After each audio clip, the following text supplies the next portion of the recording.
Hey everyone, welcome to Locked On Lakers for Wednesday. Brian Kamenetsky, Andy Kamenetsky. What are Luka Dončić's contract options this offseason? And can the offseason plans of some Western Conference also-rans screw up what the Lakers are trying to do? That's next.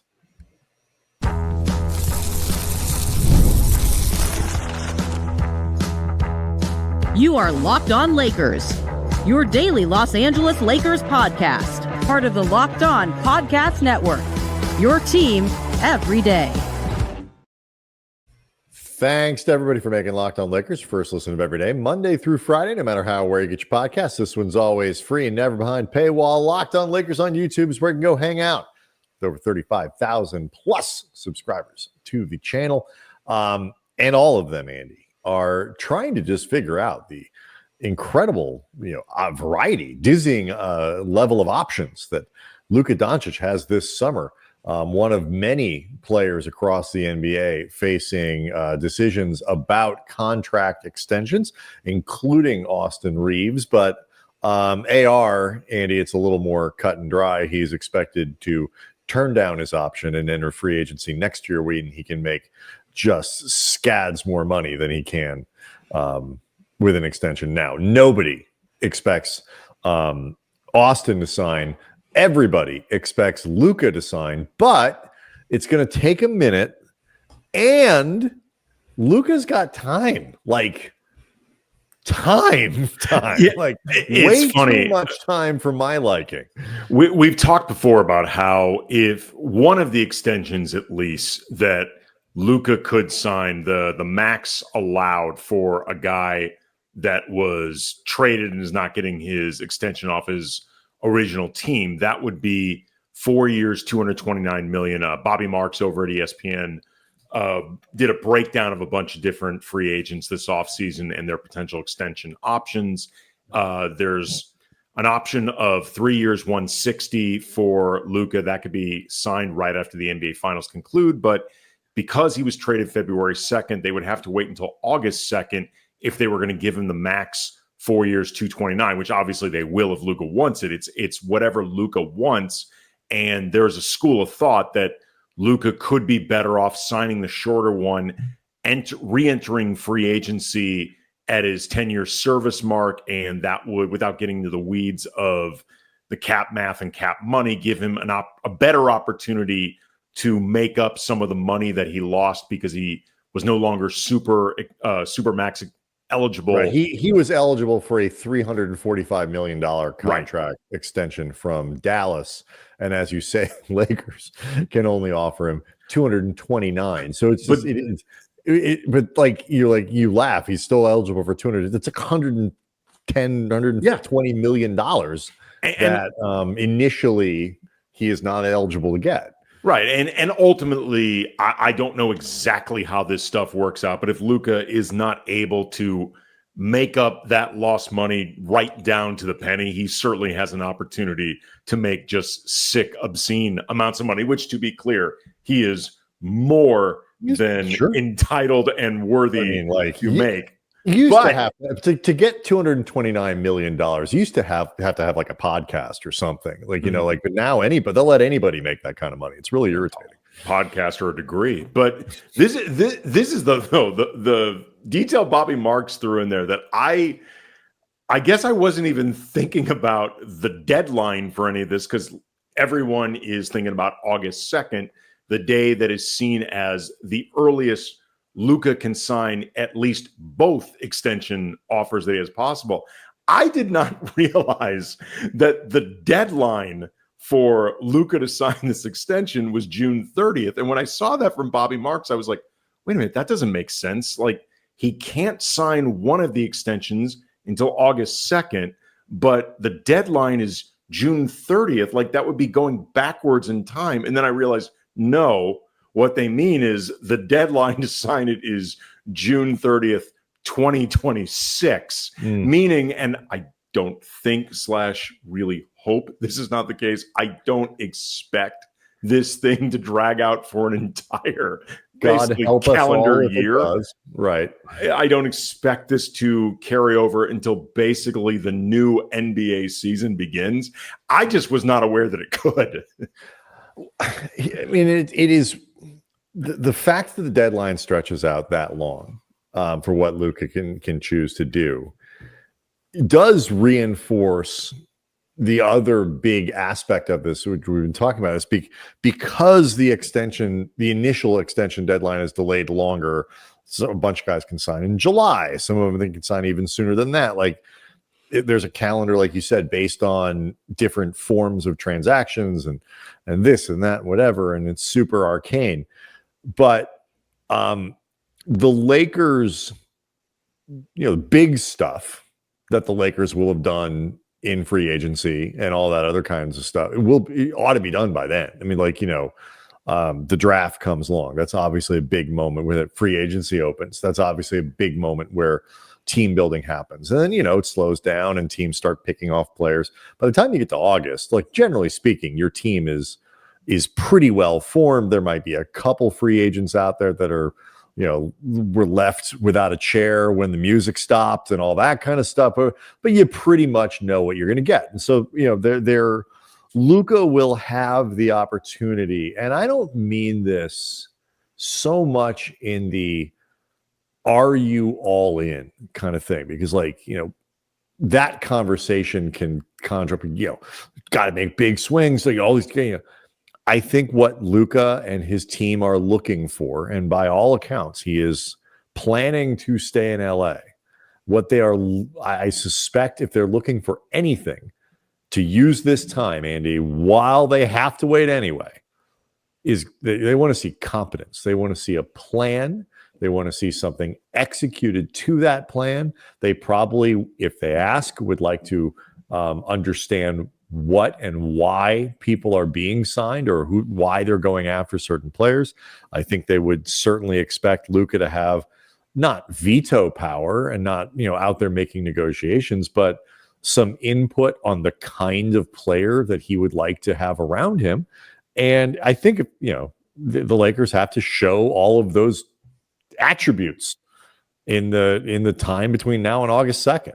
We've talked about this before. In a perfect and, as you said, competent world, the Lakers are working very closely with Luka this whole time. So the idea of we need to dazzle Luka in order to get him to sign that extension on August 2nd, that's coming through hard work and communication, as opposed to, well, we're going to talk to you on August 2nd, and until then, we hope you like what we did. Because at that point, you're just trying to read Luka's mind, and that would be a really dangerous, haphazard way to go about doing this.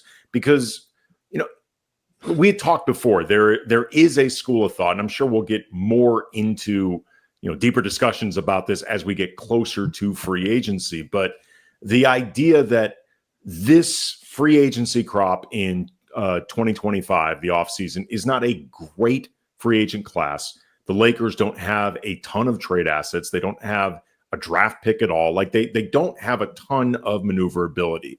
And you could make an argument that the Lakers would be better off waiting until 2026, that offseason, to really make their big, more permanent moves, unless there's a 2025 free agent that they just really like, and that's someone they would want to commit to anyway. But in 2026, theoretically, they could have LeBron off the books. They could have Austin off the books. They could have Rui, Gabe Vincent, or some combination of them, which would give them more cap space, more maneuverability, more just optionality in how they do that.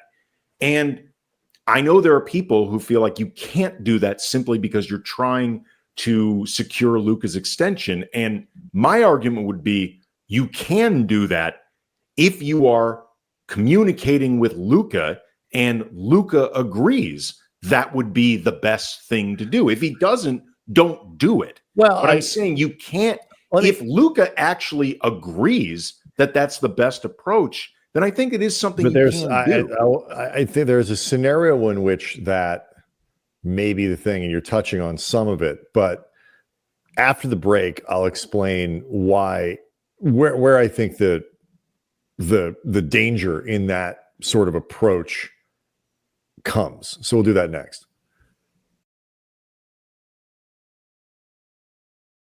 Locked on Lakers is brought to you by BetterHelp. The show is sponsored by BetterHelp, and we should talk about something that doesn't get talked about enough: men's mental health. There's a pressure to keep it together for men, to perform, to provide, to never show weakness. But the truth is, real strength comes from opening up and taking care of your mental well-being. Every year, 6 million men in the U.S. experience depression, and many go undiagnosed. But talking to someone, a friend, a loved one, or a professional therapist, it can make a huge difference. I can personally attest to how much therapy has helped me in the past, also with my family, individually, group sessions during a really difficult period. But it's important to remember, therapy is not just for crisis moments. It's great for learning how to set boundaries, how to create healthy coping tools, and just be the best version of yourself. And with over 35,000 licensed therapists and flexible setups, BetterHelp makes it easy to find a therapist who understands you. As the largest online therapy provider in the world, BetterHelp can provide access to mental health professionals with a diverse variety of expertise. Talk it out with BetterHelp. Our listeners get 10% off their first month at betterhelp.com/lockedonnba. That's BetterHelp, HELP.com/lockedonnba.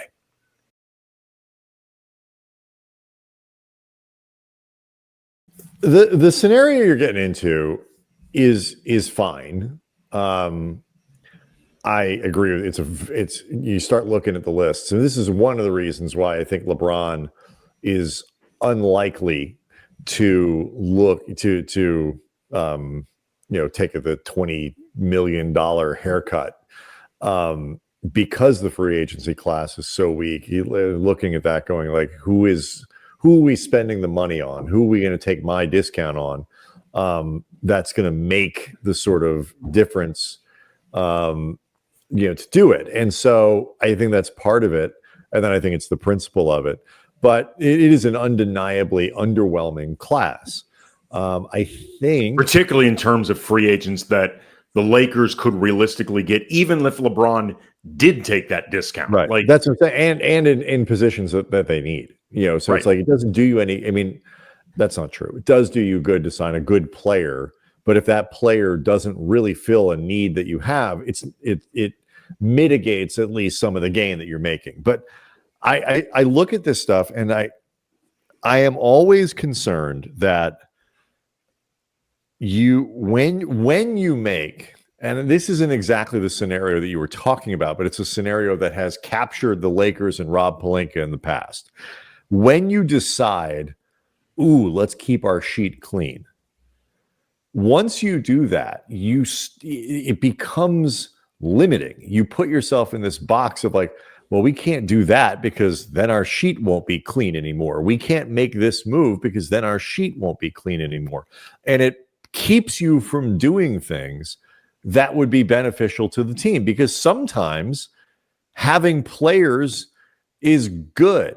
Like, you need, having players on 2 or 3 or 4 year contracts can be good if the players are good and they are signed to smart contracts and whatever. Sometimes you have more maneuverability when you have a roster full of diverse contracts. This is what we thought the Lakers kind of had a couple of years ago. It didn't quite turn out the way that everybody had hoped. But when you have like a little roster of diverse contracts that you can use, sometimes that's actually more valuable than just cap space, because it's hard to trade things into cap space when you don't have anything to trade. That can be a problem. And then free agency, I maintain, particularly now, unless you're going out, going after a max guy or whatever, different story. But generally speaking, it's not a great way to build a team. You are almost always overspending. You are almost always buying into the wrong part of a player's contract and relative to his prime and all that. You're almost always overpaying for way more risk than you would want. So if the Lakers do that, it has to come with a plan. And I think it also has to be with the idea that other options, we're willing to go get guys, but like, we just don't have anything good in front of us. So what we don't want to do is make a trade for the sake of making a trade. Well, like I said before, first of all, they would only do this if Luka was on board with it. The idea being, if you want us to go after these guys this offseason, we will. We're going to do the thing that you want us to or at the very do. least, if it's a player, if we like them too. I mean, you obviously, you don't want to present Luka with the shopping list and say, okay, well, this is what we're going to get, and or Luka presents them with the shopping list. Well, I mean, look, you're not going to repeat Russ 2.0, but I'm saying within reason, if Luka, for example, really likes the idea of Nick Claxton, then the Lakers should make a sincere effort to try to trade with the Nets to get Nick Claxton. I'm just saying, if this is something Luka agrees upon, I'm not saying that it would necessarily work. I'm not necessarily saying it's the best route. What I am saying is you can do that without the fear of losing Luka. That's all I'm talking about. The idea that Luka's going to bolt if you don't dazzle him with your moves this offseason, I'm saying that's not necessarily a thing if Luka is on board with the approach. The only other thing too, and again, this is not my recommendation necessarily to do it. I really have to give more thought to what I think is the best approach for the Lakers. I've been giving it some. I came up with that one trade scenario and stuff like that. But, I think you can make arguments either way. But when you were talking about the cap space trap, I don't disagree that it can be one and that it can be limiting, and that the Lakers, God knows, they have fallen into that many times.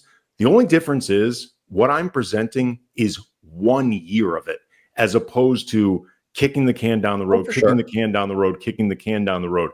This is we are doing it specifically as a 1 year gap for next off season, because we just gain so much more comparative optionality than this coming season. Again, but I've heard, but like the problem with that is, I'm like, look at the list of free agents that are going to be available in 26, and this is just specific to the Lakers. This is an NBA thing. Like, everybody plans for this, and then all of a sudden 2 or 3 guys that you thought weren't going to be there aren't. And then a couple guys, somebody there's no hurt. foolproof way to do it. I'm just saying. The point I have that I'm making about this is like,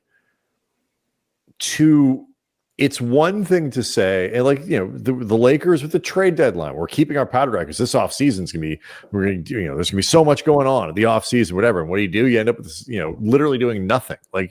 And it's not because Rob Pelinka 2 deadlines ago didn't think the Lakers were going to be active. I'm sure he did. This wasn't like a scheme to try to fool Lakers fans, but the landscape changed. His roster changed. All this stuff happened, and so when you make plans like that, where you say we're going to hold off doing things like maybe these things are a good idea. I mean, this could get us a little bit better next year, but it's going to rob us of this grand opportunity in 2 off seasons. I think most of the time when NBA teams do this, the grand opportunity never materializes. Again, I'm not recommending they do it. All I'm saying is you can do it without losing Luka. I'm talking to 35,000 plus subscribers on YouTube, Andy, and Rob Pelinka. The goal every year, I more and more every year starting, I think, is just make your team for this year as good as you can. But you can do. I mean, you can potentially do that. But I'm not saying run back the same team. I know. I'm talking about this sort of broadly, because the scenario you're talking about that I was saying you're talking about as sort of the cap trap or whatever you want to call it is something that is out there. And when people talk about the gap year, so to speak, a lot of times it's in that context. And all I'm saying is it says that you are not a creative front office. It says that you don't have confidence in the ability to have players on your roster, judge well which guys you think you can are good players to go get. And it also says that you don't think that you have the ability, assuming you do step 1 correctly, sign or trade for good players, to trade them again or sign other players and do things to make your roster better next offseason. It could also mean that you think the players that you currently have are better than the ones that you could acquire in some type of trade. That goes without saying. Don't do stupid things. I said that before. Don't do dumb things. Don't do desperate things.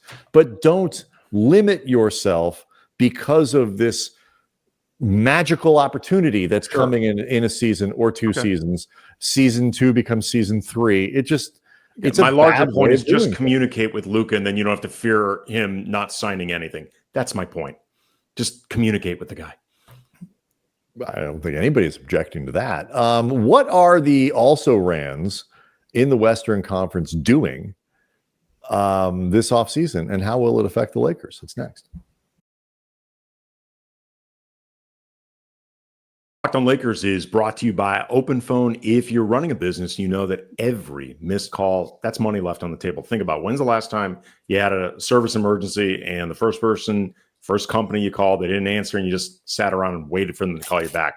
That doesn't happen. And that's why you need Open Phone. Open Phone is the #1 business phone system designed to streamline and scale your customer communications, all through an app on your phone or your computer. And I love that you don't even have to carry 2 phones. With Open Phone, you can manage business calls and texts from one app, whether you're at your desk or on the go. There's a shared inbox so your team can jump into any conversation without missing a beat.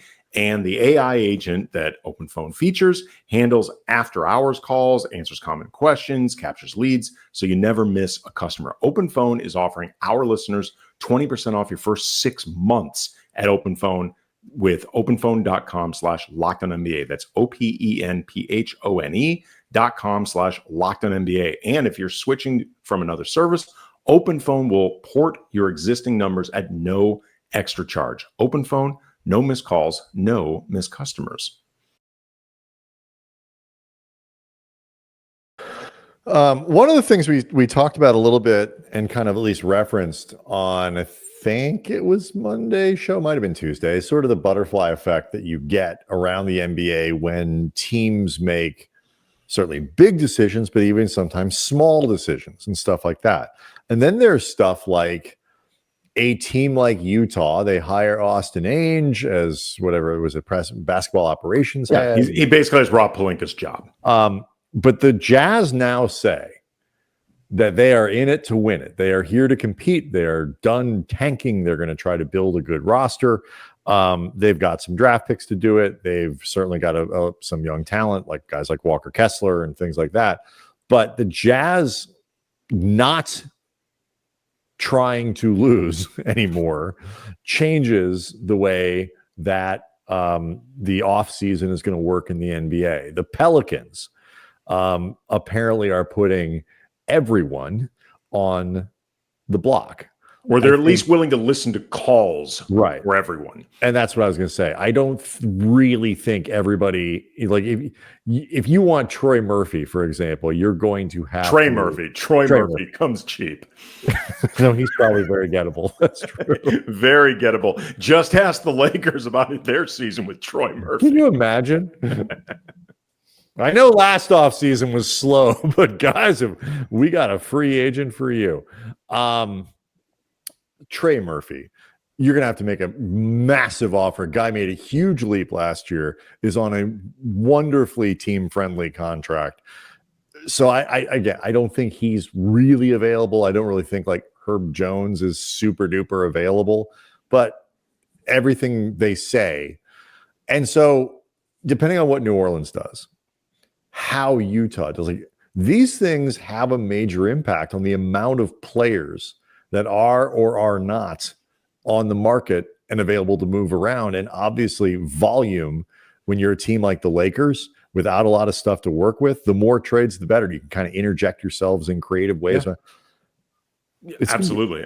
This stuff can have a big effect. Yeah. Rob Pelinka said during his exit interview with JJ Redick that, and this I thought was interesting just because Rob was going more in a route of, if nothing else, potentially overselling and under delivering, but he said he expects it to be an extremely busy offseason, and he expects the Lakers to be in the middle of it. For what it's worth, you're hearing increasingly more NBA media, whether you're talking about Shams, whether you're talking about Windhorst, like a lot of people now are starting to anticipate it being a very, very active offseason. But with Utah, for example, from Tony Jones, who covers the team for The Athletic, quote, it can go one of two ways, talking about the direction Utah could take the roster and their moves. One is to build around forward Lauri Markkanen with a veteran-laden core. In that case, expect the Jazz to hit the market and attempt to secure veteran help to bolster the roster. The other way is to double down on the Jazz's many young players on their roster, Keontae George, Isaiah Collier, Walker Kessler, like down the line, along with last year's lottery pick, Cody Williams. Going the youth route at least puts Markkanen, along with players like Colin Sexton, John Collins, Jordan Clarkson on the table. And down the line, again, the different options. I actually think Markkanen could be one of those interesting sweet spot guys, depending on either how ready they think some of their young players that they may have been holding back a bit in hopes of landing Cooper Flagg, like how ready some of them might be to compete, or how many of them you could keep while maybe adding just another veteran alongside Markkanen. But the thing that jumped out at me in thinking about this was Laker fans and a lot of Lakers media have connected the team with Walker Kessler. And for quite a while, you and I have both been tempering those expectations, in part because it never made sense to either one of us why the Jazz, whether they were rebuilding or whether they were looking to compete, would look to move a very young, very productive defensive center unless they really just don't like him, in which case I want to know why. Like I'm very curious. But one of the in talking about the Lakers' need for a big, and we hear from people all the time in the YouTube comments section, as always, leave those. We try to use them in the show whenever possible. It gets us thinking about different items to talk about. There's always been these scenarios involving trading Austin for Walker Kessler, which before, when it felt like if they ever traded Kessler, it would be part of some massive teardown.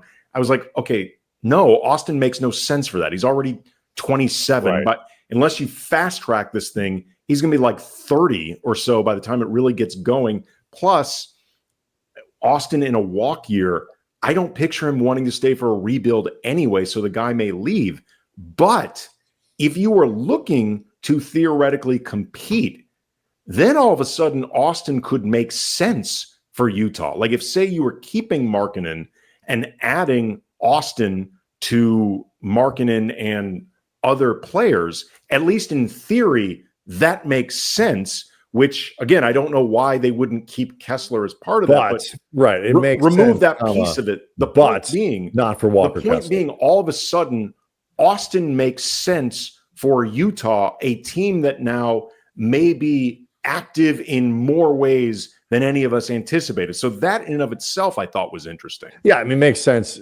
Not for Walker Kessler, but it makes sense that, at least Austin would be in play for them. But then if New Orleans, let's say New Orleans decides just too many injuries, we can't do Zion, we can't, there's virtually no realistic trade offer you could put on the table for Zion that I'd go near. Just the risk is too high.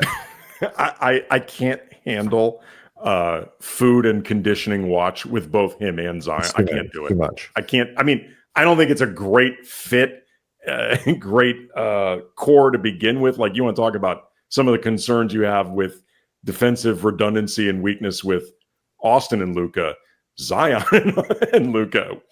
But I mean, Zion's a great player. It's just he's a great player. Too much. And like I said, the fit's different. A lot of what Zion makes Zion special, he wouldn't be able to do with the Lakers.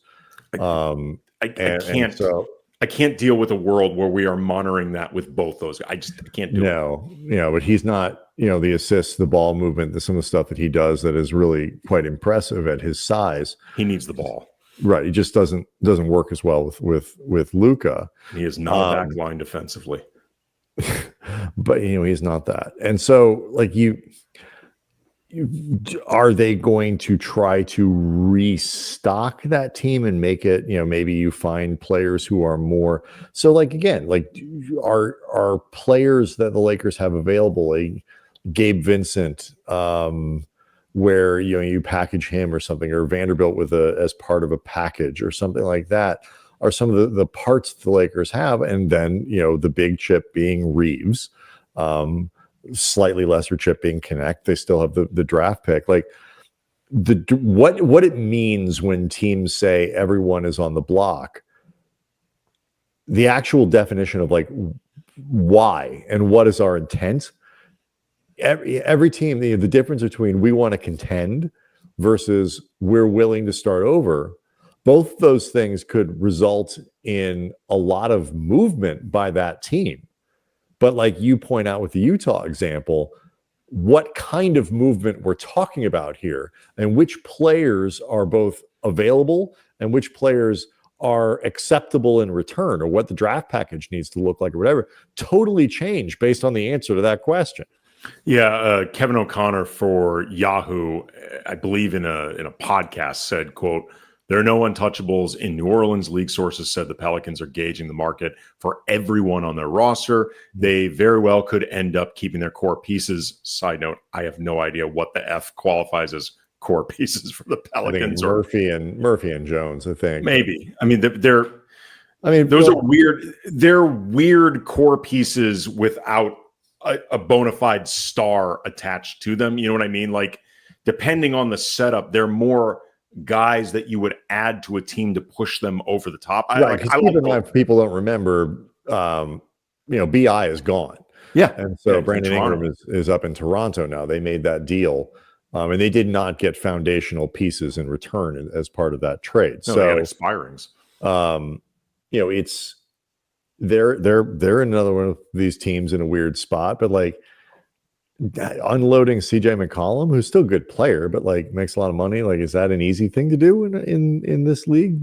Probably not. But I also don't see what use he necessarily. I mean, we're talking about the Lakers. I don't think he really certainly does. Not. But again, even if they could unload him, something of this butterfly effect that you're talking about, so it's going to be. The other thing, and we'll carry this into tomorrow. I think this offseason, while there could be a lot of movement, it's also going to be kind of recalibrating some of the things we're talking about and how people behave with this new CBA. And one of the things that I think this is going to impact is when players get extension, which players get extension, who accepts them and when and why and all that kind of stuff. One of the impacts of that could be free agency just isn't as robust as it used to be. So that impacts the decision to hold on to cap space. But that's something we can carry into tomorrow. Locked on Lakers on YouTube is where you can hang out with over 35,000 plus subscribers to the channel. We will see everyone tomorrow.